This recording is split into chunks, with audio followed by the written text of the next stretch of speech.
Yes, people, how we doing? So I'll just wait to see when it's active. There we go now, people. So we are live on here. So I'm going to be talking about a prisoner who was murdered over a pack of vapes, or rather a few packs of vapes. But this is an ongoing occurrence inside the UK prisons. And the extreme violence that is getting used in the prisons at the moment is out of control. Prison murders used to be few and far between, but now they are happening far too often, or more often than not. These should not be going on inside the UK prison system, especially over petty things. But I will tell you a bit about this case because it came up today when I was doing a little bit of research into extreme violence in the prisons. But I can see someone in the chat there saying, can't believe you can get killed for something so trivial.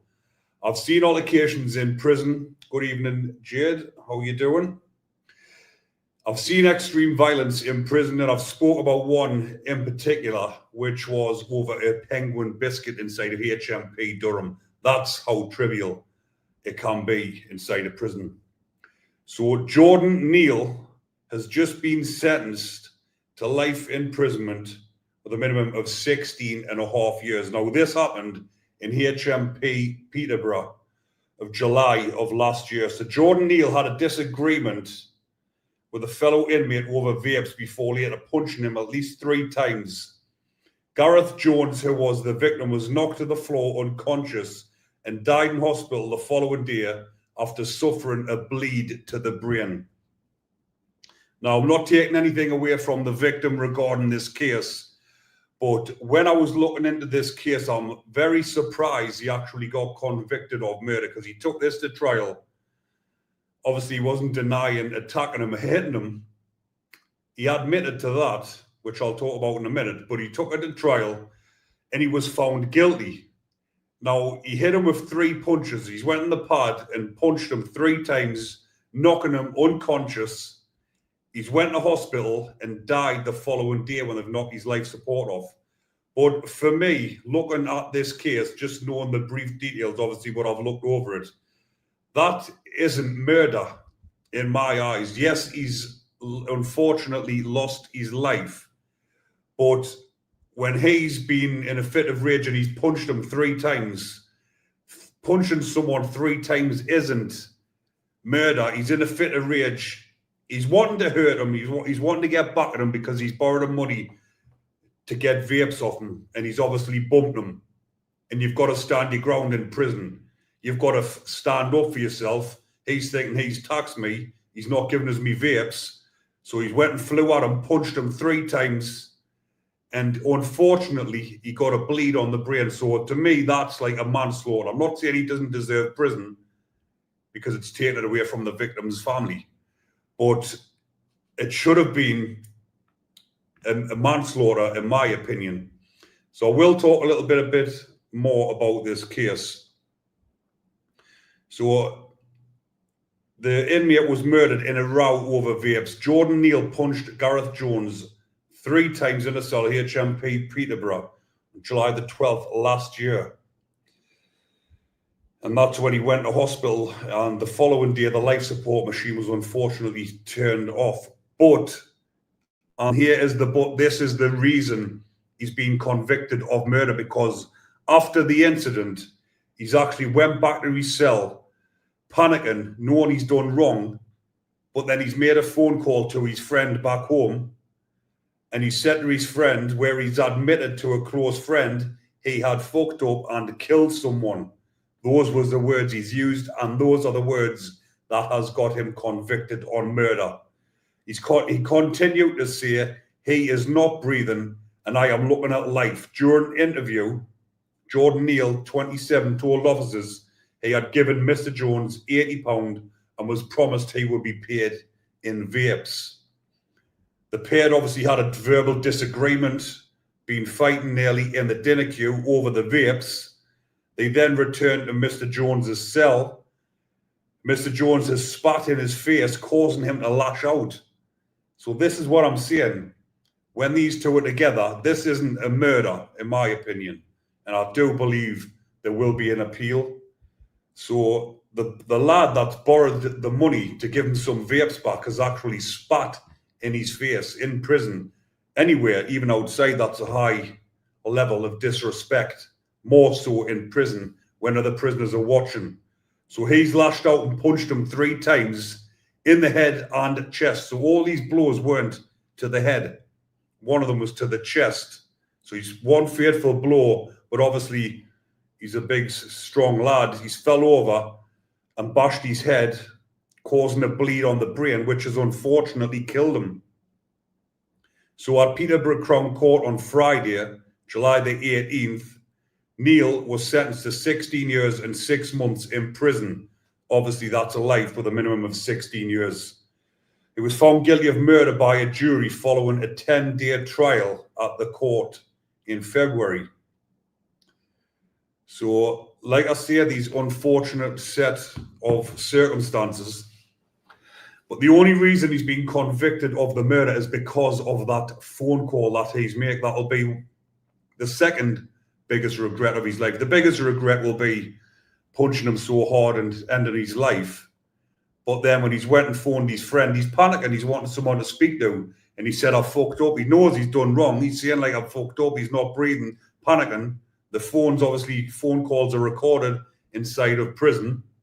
They've listened to the phone call back, and his own words have getting him convicted on murder. But for me, if he's up in court pleading his innocence, well, not his innocence, but pleading a manslaughter, saying, listen, I didn't mean to kill him, which he obviously didn't. He's spat in his face. They were having an altercation. He's punched him 3 times, and he's unfortunately died. But that's what I'm talking about in the UK prisons. Extreme violence in UK prisons, because like I said at the beginning of the video, if you're just tuning in now, you will be able to see this once I upload it, once I finish the live. But people were saying in the chat over something trivial. It's actually not over the matter. Once it goes past the stage of disrespect, it's no longer over the vapes anymore. The £80 that he's given to get some vapes off him has went out the window. It's no longer about that now. What it is now about is the disrespect. He's been spat in his face. The person that died, someone saying in the chat there, he spat at him. The victim, the person who has died, has actually spat in Jordan Neale's face. Sign of disrespect. Obviously, he's then have to lash out because there'll have been a load of people watching. It's on a dinner time. It's in a queue. Loads of people walking past. But I've seen an altercation inside of Durham prison when we were going down for tea. And you used to get a penguin biscuit with your tea or with your lunch. So you'd get a little pack. Sometimes you get a pack of crisps and you get a biscuit. This lad that was in the queue, sometimes sometimes the servery workers, the ones that serve the food out the prisoners, like to keep some back for themselves. So purposely, they'll not give some of the prisoners coming through the penguin biscuit because the greedy buggers want it for themselves. So we walked through servery and the lads start shouting. He's come back, says, oh, you haven't given us me biscuit. Where's me penguin? The servery lad's shouting back at him, saying, you've getting it, jog on your way. He's shouting back, saying, listen, don't mug us off. So they're going at it. He's jumping over the counter. He's jumping that side. They're both chucking punches. The screws have intervened. They're both been sent on their ways. And that was all over a biscuit. But just because the screws intervened and got involved, later on in the day, obviously they're both behind the doors, screaming at each other through the doors, saying, you've disrespected us. This was all through a penguin biscuit. And it all went wild. It all went west. So they're out on the yard later on, scrapping it out over disrespect of a penguin biscuit, believe it or not. But like I've mentioned, it goes out the window after a while about what the initial argument is over. If you're disrespected inside of prison, then you've got to stand your ground. If someone disrespects you, you've got to get on top of it. You've got to deal with it. Deal with them. If you don't, you're going to continue to be disrespected. But I'm going to move on to the high security prisons, and the extreme violence in the high security prisons are a next level. In them prisons, they aren't going to be using the fists or coming at you with punches.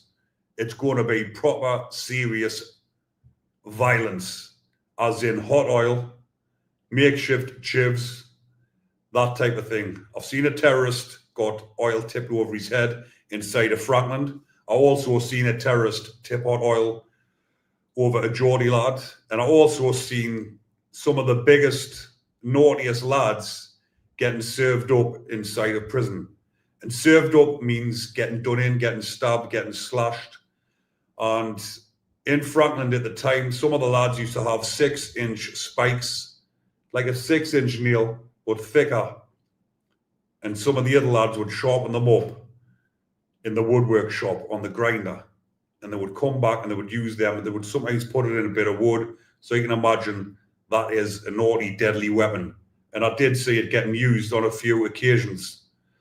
But that's just what's happening in the prisons. But like I mentioned about the murders inside a prison, if you go on Google and type in murder in UK prison, the amount of murders that have happened over the last 2 or 3 years is extravagant compared to what they used to be. It was very rare you would hear about murders inside of the UK prisons, but it's happening far too often. Right, people, I will do a bit interacting with the subscribers, and I can see someone in the super chat has donated £10. Honesty and truth. He says, thank you. I would like your opinion on what happened to Sandra Bland in America. I know it's a big ask, but your comments would be appreciated. Thanks for your channel. I'm not familiar with Sandra Bland. I've never looked into the case. I'll do a quick Google whilst I'm on here. But if you can tell us in the comments section exactly who Sandra Bland is. So Sandra Bland was a 28-year-old African-American woman who was found hanged in her cell in Waller County, Texas on July the 13th, 2015, 3 days after being arrested during a traffic stop. Right, well, what I can do, I can have a little look into that because I don't honestly know anything about that case. Yeah, it did say here officials found her death to be suicide. That's what happens in those prisons over there. A lot of the time, they try and put it down to suicide when we all know how the guards can be in the US prisons.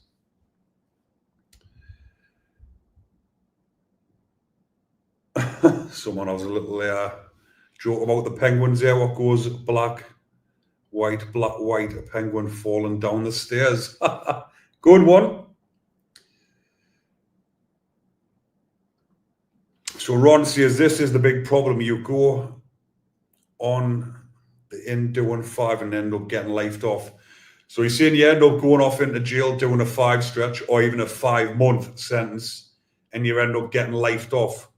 Now, the likes of Jordan Neale, well, I'm not sure what sentence he was doing. He's only in his 20s. He's now not going to be getting out until he's nearly 50-year-old. He thought he would have, whatever sentence he's doing, maybe he would have thought he was out before the age of 30. Now he's going to be lucky if he gets released before the age of 50. And that's what can happen inside of prison as well. People think it's a game, it's nothing, it's a holiday camp, it's a fuck about. You go in there, get into an altercation, got to stand your ground, and something like this can happen. I'll speak about another case, a lad I was in home house with. Spice said he would do anything for a bit of spizzle, someone that didn't have much money. And obviously these people who haven't got much money and they're rattling to get something, the other prisoners use their vulnerability, and somebody had a hit on them on the wing. And this certain individual got paid 100 quid's worth of spice to go and slice the other prisoner, put a Mars bar down his face. Mars bar equals scar in prison terms, and it's a one of them. Sometimes it's with 2 blades, a big doubler down the face. So this prisoner has actually went and done it on camera. He's took the spice first, or some of it, then went like that to the prisoner on camera, opened him up right down there, got took to court and got a 12-year EDS, meaning he will not be released until he's done at least 8 years. And he used to cry himself to sleep because he had 2 weeks left. So for the sake of £100 and doing that, he's now got to do at least 8 years before he's up for parole, all for 100 quid's worth of spizzle, which would have been gone within a couple of days. So for that, getting wrecked for a couple of days has cost him at least 8 years inside a prison. So Oliver Cox says, thanks, Rick. I have just joined. So if you've just joined, obviously the story that I've been talking about, once I finish the live, it'll automatically upload, then you can go and watch it from the beginning. So Brian Fox says, love the channel. I'm a big fan. Cheers. Thank you very much. Honesty and Truth says, is Jeremy Bamber innocent? My opinion, I don't think so. And it's only through watching the documentaries and doing a little bit of read up and a bit of research. A lot of people saying that he is. The people are torn between this one, but I think he was a bit of a Fruit Loop, and I think he's guilty. Right, I'll just have a look further down. Has anybody else got any questions? Fire away. So Pasha Prince says, unfortunately, punches can kill if they hit right. So I'm assuming that he didn't ring the cell bell or go to the office. That will be the flag for murder that they will use.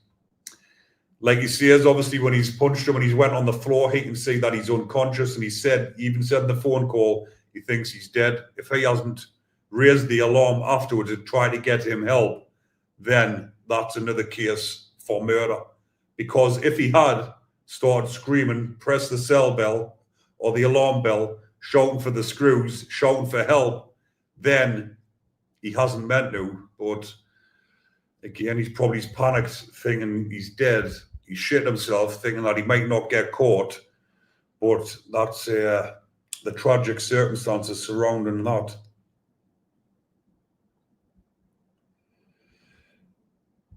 Aldo says, I was in Glenorchy, a smoking ban came in and they used these vapes as pipes for their spizzle.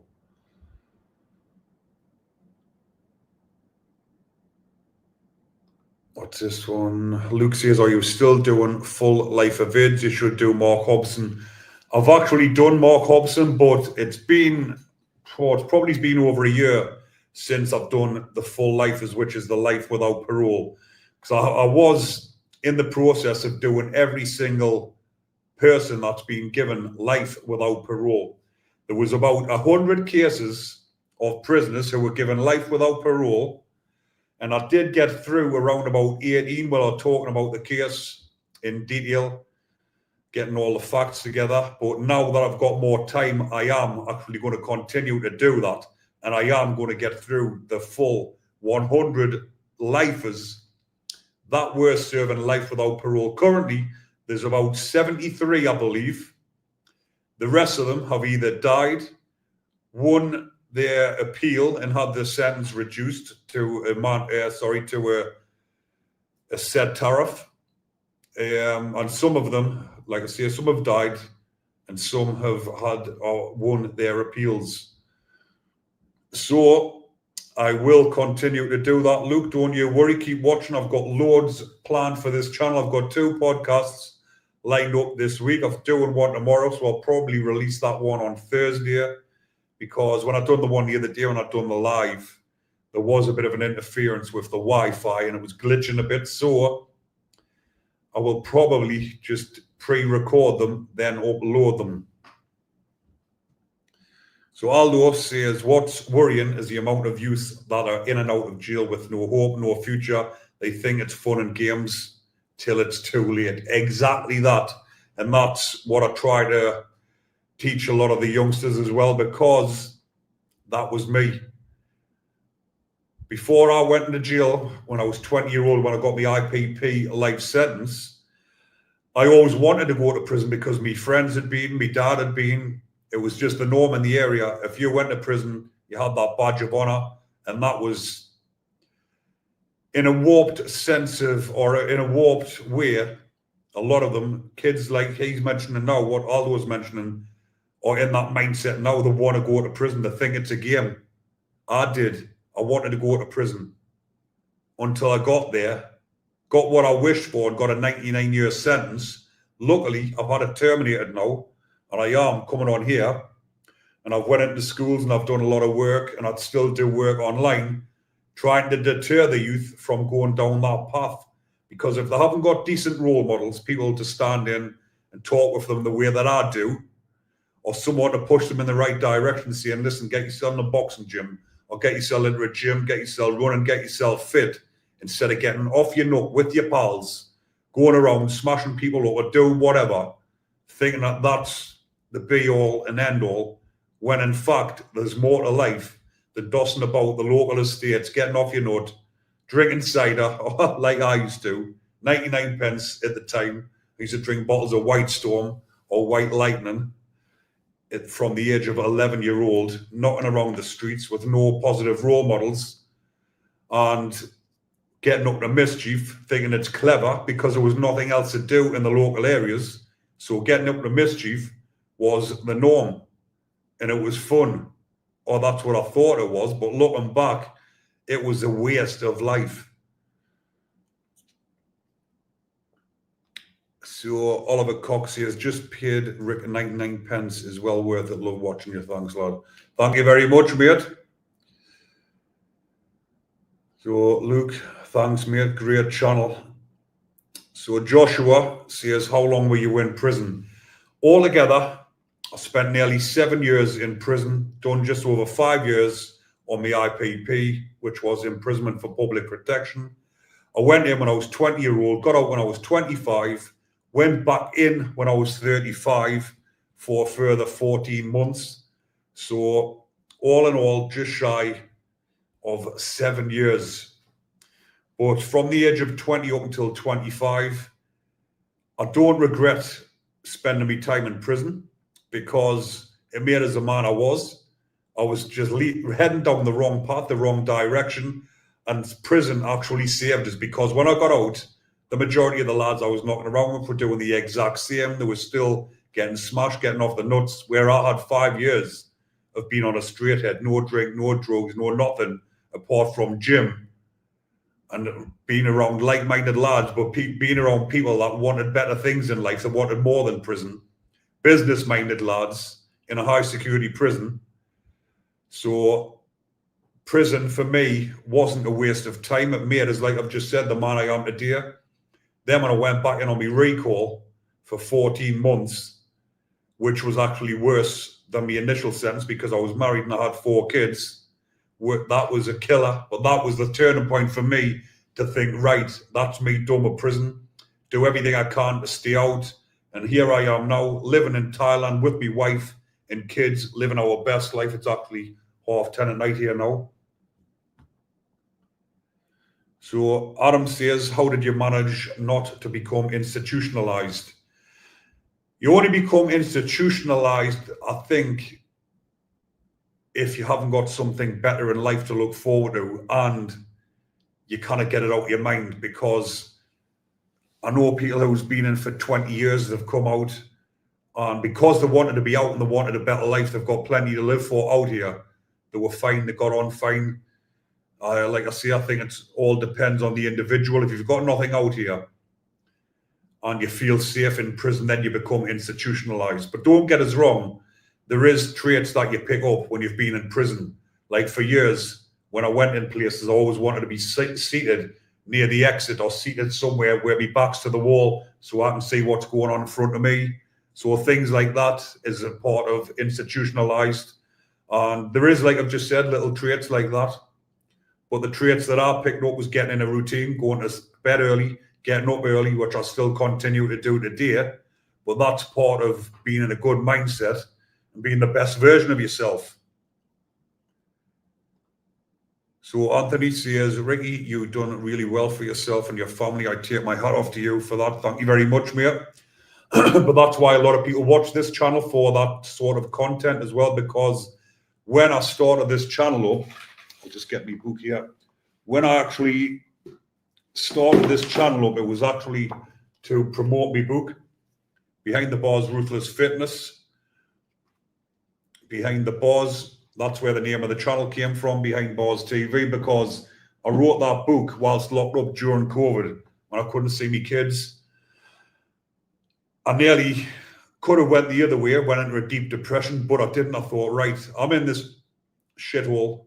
I'm in this problem that I'm in now. I'm the only one that can get myself out of it. So I got myself in the fittest state, possibly both physically and mentally, came out a total reformed, different person with a different mindset, better focus in life. And I wrote that book telling people how I got to that point, how I got so fit, and doing detailed plans, workout plans, diet plans, and how to better yourself, both physically and mentally, talking a lot about mental health, because a lot of the times I think why people end up in prison is through the mental health, through the anxiety, through the depression, through whatever mental illness they've got. For me, I used to suffer anxiety and depression and not realizing it until I actually went to prison and found myself and realized some of these feelings I was having was anxiety, but that anxiety caused me to be violent and caused me to be paranoid. And when you get anxiety, the anxiety turns to paranoia, and the paranoia, if not controlled, can be dangerous. I've been in prison before suffering with anxiety, being out on the wing with a load of lads, and I'm thinking someone's looking at us and he's talking to his mate and they're both looking at us. And in my head, I'm making up this, this is another thing about the extreme violence. In your head, you're making up this scenario, thinking they're talking about you, they're going to attack you or whatever. So you front it and go and see them and half attack them first. But they're like, what the fuck you on about? We're just talking about your tattoos, or we're just talking about how big you look. But in your mind, you're blowing things out of proportion, thinking that they're wanting to tear up. When you look at it from a different perspective, they were just talking about, like I've just said, how big you look, or your tattoos, or he looks rough, or he looks like a decent person. And these are the type of incidents in prison as well that can spiral out of control. But like I said, that's why I talked about mental health in the book, and I do advocate for mental health. So Adam says, you seem to be the sort of person that whatever you turn your mind to, you excel at it. Would you agree? Absolutely. I've got an entrepreneur mindset, proper business minded. When I got sent to prison on my recall, there was involvement of a stolen motor vehicle. I was actually caught in the stolen motor, where I wasn't caught in it, but my DNA was on the airbag, and I lost my license. And my business was down the pan. I was a motor trader at the time, had my recovery trucks, had cars. That business I knew was done. So my new business I started up, which was Ruthless Fitness, my gym, my book, my YouTube channel when I got released, and all of them are propelling and excelling and doing absolutely great. But like I say, when I put my mind to something, like Adam's just said, I'll put my mind to something and I'll focus on it, and I'll just keep doing it and keep chipping away at it until I succeed, because that's just the way my mindset is. I will never fail. So Aldo says you can get recall for the slightest thing now, fail a drug test to walk in areas it shouldn't be. People can get recalled back to prison for being late back to a hostel, for stopping out overnight. I mean, I'm talking about your home address. If you've stayed out overnight without telling probation, then you can get recalled. People don't realize this one as well. They've got something that's called bad behavior. You can get recalled to prison for bad behavior, not for committing a crime, for bad behavior. And bad behavior can come under a range of different topics. It can come under not getting along with probation, having a disagreement with probation, being out in public, maybe someone's made an allegation that you've been out and you've been drunk or whatever, or you've been having a row in the street, even though the police weren't involved. But because someone's told probation, they'll say, right, you're getting recalled for bad behavior. You've been a bad boy. get back into jail. And that's how easy it is. Them probation officers have got far too much power. They can recall they've got the same powers as judges and magistrates. They can issue your recall without going to the courts, without going to the parole board. If they don't like you, which a lot of them don't, then probation, a lot of them are horrible, nasty, spiteful individuals. And they can issue your recall just for having a disagreement with them. If they're telling you off and telling you something, you're saying, well, that's not right, which I've had a few disagreements with me probation when they've been talking about the IPP. And I'm saying, well, you don't know what you're talking about because that's not the true facts. I've got the paperwork there. I'm an IPP. I've researched every little detail about the IPPs. So there you go. And they're saying, well, you're then arguing with them. They don't like it because you've belittled them, and they'll issue your recall just to get you off the streets and get you out the office because they don't like you. That's how easy it is. So Oliver Cox says, how long is recall? It depends on how long your sentence is. If you're a lifer, your recall can be up to 99 years. You could never get out again if you didn't behave yourself in prison. If you're someone who got a 10-year sentence, you've done 5 years in prison, you've got 5 year on license. If you get recalled and you've still got 4 year left on your license, you could end up doing the full 4 year. So the recall depends on how long's left on your license. So Adam says, you met David Bieber. Were you intimidated at all? I wasn't. Truthfully, I wasn't intimidated at all. When I seen him, I was a bit wary around him, thinking, how's he going to react? And he was a bit stubborn. He didn't really speak to many people. So obviously, I didn't really have much interaction with him apart from when we were in the gym. We're both training triceps together. He was wanting to use the bar, so we had a little bit of a talk, and not much of a talk, a little bit of a back and two, just saying how you doing, blah, blah. He wants to use the bar, what you're training. But people's asked the question, who was the most dangerous person I ever met? And it was him, David Bieber, the cop killer, absolute psychopath. When you look at him, he's got the shark eyes, he's got no color in his eyes, and he's an absolute psychopath. Right. I'm going to wrap this up in a couple of minutes, people, because like I've said, it's after 10:30 at night, and I'm going to wind down for a bit because sometimes when I do these lives late, I'm still a bit high of talking, and you know what I mean. So when I try to wind down, my mind's still thinking about it. Right, Simon says, Ricky, mate, loving the channel, but I feel the need to ask, given your present location, have you learned to speak any Thai? Sawadee ka. Kap kun ka, Sawadee ton chow. That's about it for the moment. And Kap. So I am in the process of going to be learning, so I'm going to take some Thai lessons. But Simon, I'm not sure whether or not you're familiar with Thai, but Sawadee ka means hello. It also means goodbye. And Kap kun ka, you say thank you after you've had something to eat or whatever. Right, what we got now? A couple of more. Loving your channel. Thank you, Christine. Adam says, thank you. Oh, sorry, that's Christine again. Right, any more people? I'm going to wrap it up on 35 minutes. So we've got a minute left. And I'm not sure what the picture's looking like because I've just bought myself a new camera and microphone the day. So hopefully it's a lot better because the last couple of lives when I'm just using the camera on my laptop, it wasn't the best. So it does look a lot crisper and a lot clearer. Cost us a few £100, so I hope it was. Right, Oliver Cox says, thanks, Rick. I always watch your channel. Got my wife into it. Thank you very much, Oliver, and Oliver's wife. Thanks for your support, people. Right, Mackenzie says you can also get 28-day recall.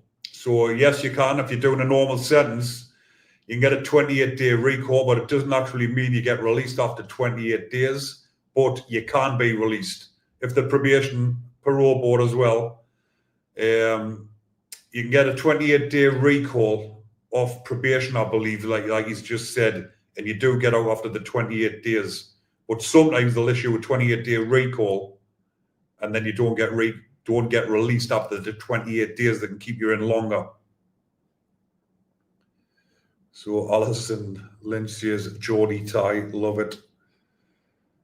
So Moonshine, thanks Ricky for another great live. Right, people, I'm going to wrap this one up, but I will be doing loads of lives now that I'm over here and I've got more time.